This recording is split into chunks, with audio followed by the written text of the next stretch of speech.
দিল্লি গিয়ে মমতা ব্যানার্জি সার্কাস দেখাবে। সার্কাসের শুরুয়াত হলো, মুখ্যমন্ত্রীকে এটা দিচ্ছে, তোল্লা দিচ্ছে। মুখ্যমন্ত্রী সব ম্যানেজ করে করছে এগুলো, যাতে হল্লা হয়, মুখ্যমন্ত্রী জন্য সব আতঙ্কিত, এসব করছে, জানে নাটক ফাটক হবে এখানটায়, তাই পুলিশকে বলছে তুমি একটু থেকো। বিজেপি নেতাদের বলছে ভাই যা কিছু করো আমাকে একটু দেখো, আমার একটু বাজারটা তৈরি করো, আমি তোমাদের পশ্চিমবঙ্গে বাজার তৈরি করে দিচ্ছি, তোমরা আমার বাজার তৈরি করে দাও। আমি হলে একটা সিভিক পুলিশও রাখতাম না। ওর আবার একটা সিভিক জানে তো এক্ষুনি কোথায় রাস্তাঘাটে কি করতে লেগে যাবে, সার্কাস ফার্কাস করতে লেগে যাবে, ঝঞ্ঝাট। তারপর একটা মহিলা আছে ওখানে, দিল্লির পুলিশ আই করছে তুই এখানেই থাক। কতজন মারা গেছে নাজিরাবাদে দিদি তার বললেন না, শুধু তাই নয়, নাজিরাবাদে কেন মারা গেল, কাদের দোষে মারা গেল, তারা কারা, অপরাধী কারা, তার জন্য কি করা দরকার, দিদির কোনো মাথা ব্যথা আছে? যেখানে থাকে দিদি কালীঘাট, সেখান থেকে কয়েক কিলোমিটার দূরে, 10 থেকে 15 কিলোমিটার দূরে হচ্ছে নাজিরাবাদ।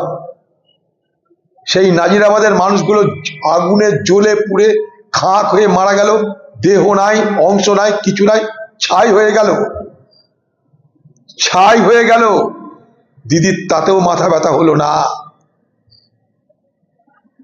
দিদির তাতেও মাথা ব্যথা হলো না। সেই পরিবারগুলো সর্বস্ব হারিয়েছে, স্বামী ভাই সব হারিয়েছে, সেই পরিবারগুলোর কাছে যাওয়ার প্রয়োজন মনে করলো না।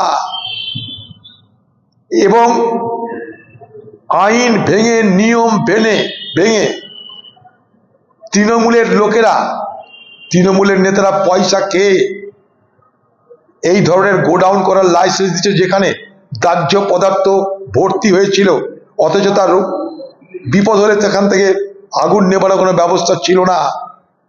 কোনো তদন্ত হলো? আমরা চাই বিচার বিভাগীয় তদন্ত। সমস্ত তৃণমূলের নেতারা এই অপরাধের সঙ্গে জড়িত আছে। বিনা তৃণমূলের নেতাই এই রকমের লাইসেন্স পাওয়া যায় না। বিনা তৃণমূলের সহায়তায় জলা জমিতে এমন বড় গোডাউন করা যায় না।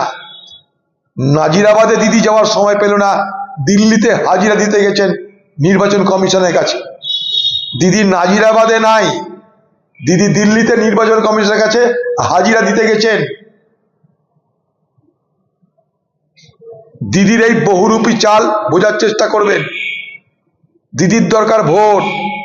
নাজিরাবাদের মৃত পরিবারের কাছে গিয়ে ভোট হবে না, শুধু মরেই গেছে। আর এসআইআর কাণ্ডে লোক দেখিয়ে ভোট হবে, কারণ মানুষ এসআইআর কাণ্ড নিয়ে ঝামেলায় পড়ে আছে। দিদি জানে কিসে লাভ আর কিসে ক্ষতি। নাজিরাবাদে গেলে প্রশ্ন হবে তাকে, তোমার রাজ্যে কি করে এগুলো হলো? তোমার কি প্রশাসন কিছু দেখে না? তোমার দমকল মন্ত্রী 32 ঘন্টা পর সেখানে গেল, জামা কাপড় ধপধপে চকচকে করে। তোমার দলের মন্ত্রী, তোমার সরকারের মন্ত্রী। এসআইআর এর কারণে মানুষের মৃত্যু নিশ্চয়ই হয়েছে, কিন্তু কে কিভাবে মারা গেছে তা কিন্তু আমরা কেউ জানি না। সব মৃত্যুর কারণ কি এসআইআর তাও আমরা জানি না, কিন্তু আমরা এটা জানি যে পশ্চিমবঙ্গের পরিযায়ী শ্রমিকরা বাইরে হত্যা হয়েছে, হত্যা হচ্ছে। তাদের জন্য কিন্তু পশ্চিমবঙ্গের মুখ্যমন্ত্রী দিল্লিতে গিয়ে একবারও ধর্ণা অবস্থান কিছু করলেন না। আমি একথা বলছি না যে এসআইআর কাণ্ড নিয়ে প্রতিবাদ করা উচিত না, কিন্তু প্রতিবাদটা কখন করছে? যখন এসআইআর শেষ হচ্ছে। প্রতিবাদটা কখন করা উচিত ছিল? যখন এসআইআর শুরু হচ্ছে। দিদির চালাকিটা কোথায়? আমি এখানে সব কিছু করে নিলাম, আমার সরকারের যারা প্রতিনিধি, যারা কর্মচারী, তাদেরকে জায়গায় জায়গায় বসিয়ে দিয়ে মানুষ যাতে আরো ঝামেলায় পড়ে তার ব্যবস্থা করলাম। বিএলও থেকে আরম্ভ করে এআরও, এইআরও, ডিও, তাদেরকে যা নির্দেশ দেওয়া দিয়ে দিলাম। বাংলা জুড়ে এসআইআর বিপদগ্রস্ত, এসআইআর শুনানিতে যারা বিপদে পড়েছে, সমস্যায় পড়েছে, তাদের পাশে সরকার দাঁড়ালো না। এখন দিল্লিতে গিয়ে পশ্চিমবঙ্গের এসআইআর কাণ্ডে যে বেনিয়ম, সে বেনিয়ম দেখাতে তিনি তৎপর হলেন। এ বেনিয়ম ঠেকানোর তার দায়িত্ব ছিল পশ্চিমবঙ্গে বসে, কারণ পশ্চিমবঙ্গ সরকারের পক্ষ থেকে এসআইআর করার জন্য 90,000 কর্মচারীকে সরবরাহ করা হয়েছে।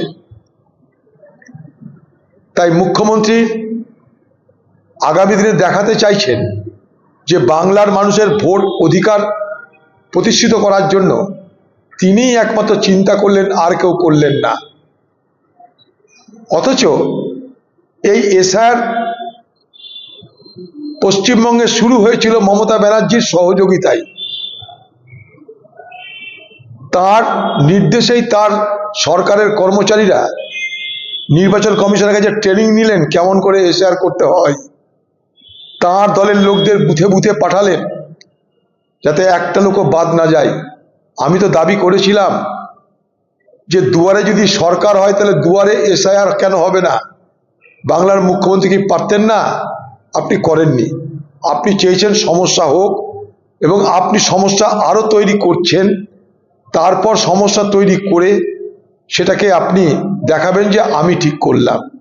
আমাদের এখানটায় স্কোয়ার ফিল্ডের মাঠে ছোটবেলায় আমরা দেখতাম যে দাঁতে পোকা লাগলে ঝাড়াই করে তার পোকা বার করার গুণিনরা এসে এখানে ম্যাজিক দেখাতো। তাতে দেখাতো দাঁতের মধ্যে থেকে কিলবিল করে পোকা বেরিয়ে চলে আসছে। সেই পোকা বেরানোর ওষুধ সেই গুণিন দিচ্ছে সেই রুগীকে। আপনারা শুনেছেন যে দাঁতের পোকা কোনোদিন কিলবিল করে বেরিয়ে আসে? দাঁতের পোকা হচ্ছে ক্ষয় রোগ, তাকেই আমরা দাঁতের পোকা বলি। তো বাংলার দিদি সেই দাঁতের পোকা বার করছেন এখন। আর এটা নাটক, সার্কাস, নাটক না সার্কাস। এজলাসে মুখ্যমন্ত্রী কি ভাষণ দেয় শুনবেন আপনারা? সেই নাটকটা, সেই সার্কাসটা দেখার জন্য ওয়েট করুন।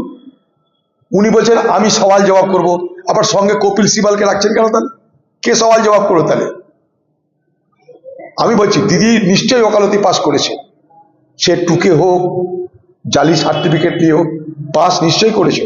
কিন্তু দিদি এখনো কাকতারুয়া উকিলদের তালিকায় পড়ে। কাকতারুয়া উকিল কারা? কোর্টে যাদের ধান্দা পানি নাই, দেখবেন কাক এসে বসে, উকিল বাবু তখন কাকের উপরে রাগ করে কাককে তাড়ায়। তো আমাদের দিদি হয়েছে সে কাকতারুয়া উকিল। কাকতারুয়া উকিল গেছে সুপ্রিম কোর্টে সার্কাস করতে, আর সঙ্গে এই যে বিষয় নিয়ে তিনি সুপ্রিম কোর্টে লড়বেন বলছেন, সেই বিষয় নিয়ে কপিল সিবাল অলরেডি সুপ্রিম কোর্টে তার বক্তব্য পেশ করে দিয়েছে। তা দিদি তারপরে কি বলবেন? আমি বলছি সেই শুনানির দিন পর্যন্ত দিদি কি দিল্লিতে থাকবেন? দেখবেন তার আগে পালিয়ে আসবে কলকাতায়। গল্প নাটক যা হয়ে গেল, সার্কাস দেখানো হয়ে গেল, এবার পালিয়ে আসবে। সেই শুনানির দিন পশ্চিমবঙ্গের মুখ্যমন্ত্রী যদি সুপ্রিম কোর্টে যায় আর সওয়াল জবাব করে, আমরা সবাই মিলে দেখবো সেটা। সেই সার্কাস আমরা কেউ দেখতে ছাড়বো না।